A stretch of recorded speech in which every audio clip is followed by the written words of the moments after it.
All right, quick segment here. It's brought to you by our friends at Games and Things. This is their 40th anniversary year, folks. Very soon, not yet, but very soon they're going to be doing a 40th anniversary sale that's going to be spectacular. We'll tell you more about that here when they launch the thing. You can always go by and visit them. It's a great place to stop in. You're going to set aside a couple of hours because you're not going to want to leave. You can also visit them online at ourgameroom.com. They have everything you could want for entertainment needs for your home, Games and Things. Okay. Jeremy Pruitt, like Jeremy Pruitt, I've thrown out the playbook and no 3 up, 3 down today because what's the point? That would be a lot. We don't have enough time for the downs and there would be no ups. So what I did was I've got some numbers for you and I just want to get these guys' reactions. They may agree with them, disagree with them, may tell you nothing, but let's take a look at them. First up, Pro Football Focus, and I don't pay as much attention to their college grades as their pro grades. Still, just for the sake of numbers, they go back and view every play of every game of every team. Here's what they say about Tennessee's offensive linemen through the Georgia game. And I don't think yesterday's game is going to change much here. Green numbers are really good. So Cade Mays' run blocking gets a really good grade. Red is really bad. Wanya Morris, Darnell Wright, Cade Mays' pass blocking, not good in their view. Specifically the tackles. Trey Smith having a decent to good year, but not great, according to their guys. Brandon Kennedy and Smith are really the consistent players on that line. Do you agree or disagree with anything here? Does anything here surprise anybody?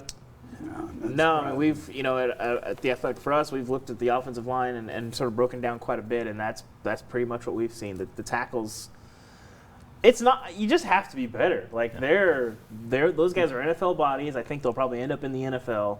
They haven't played like it, and there's a lot of reasons for that, but it's year 2 for those guys. You don't have to be great, but you got to be better than that. Yeah, and look, the COVID thing plays a role. Yes. I hear people say, well, everybody was affected by COVID. Yeah, but literally everyone was affected differently by COVID. Yeah. However, you're going to week 5. So at some point, the COVID thing, you've been playing, you aren't in quarantine right now.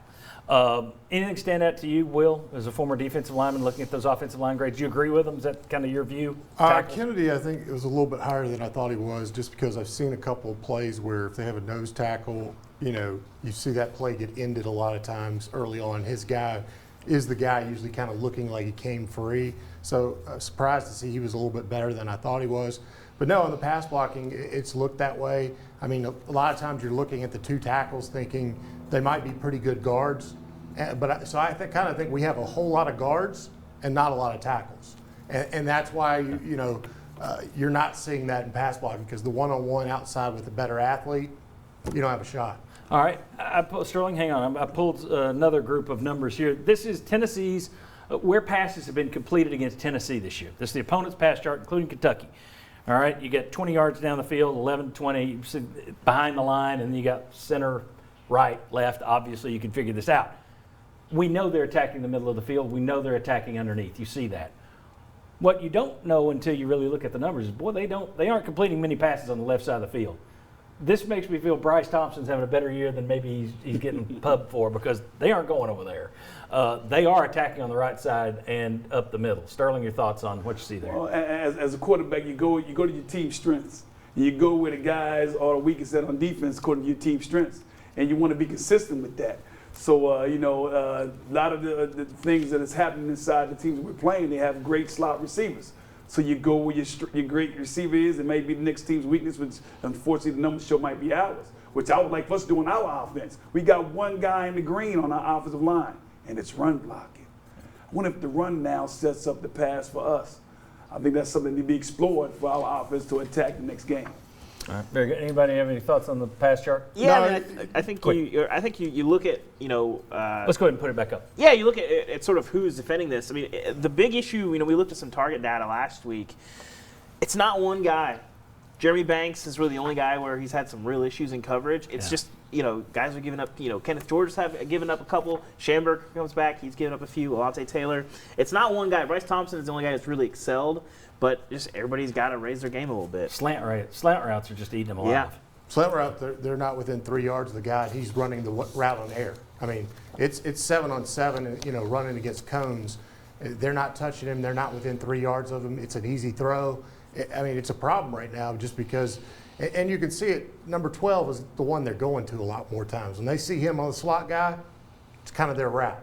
So I don't know if they have something and they're just saying, hey, your check is you see him on this, go there. But it kind of looks like that at times. All right. Last one, let's take a look. Defensive adjustments, I haven't heard this talked about a lot, but you look at the third quarter. Here are the drives against Tennessee's defense in third quarters of games. They've given up 5 touchdowns on 10 drives, 3 field goals, although 2 of them were the Georgia game where the defense actually held up after turnovers. Only 2 punts on 10 drives to play in the third quarter. They have been outscored in the third quarter 43-17. They've been outscored in the second half 70-31.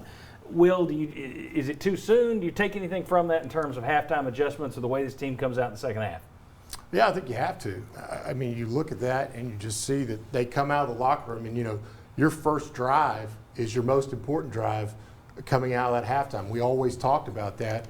And so that you're seeing those teams have a lot of success, and you've seen our offensive struggles and how we do in our first drive, and you're obviously seeing where the tail of the tape of that momentum crosses over and goes the other side. So I think it's right now that is an issue for us because teams are figuring out what we're good at, not good at in that first half, and then saying, well, let's tweak it and see this a little bit. Yeah, I think especially yesterday, Tennessee doesn't get across midfield. Kentucky in the first half had 75 yards of offense, right. and on their first drive they go 76 yards, and that drive broke Tennessee. It broke Tennessee's defense. They were never the same after that, and I mean, well, that's right. The proof's in the pudding. It's the number I threw out in the first half, in the first part of our show, the first segment.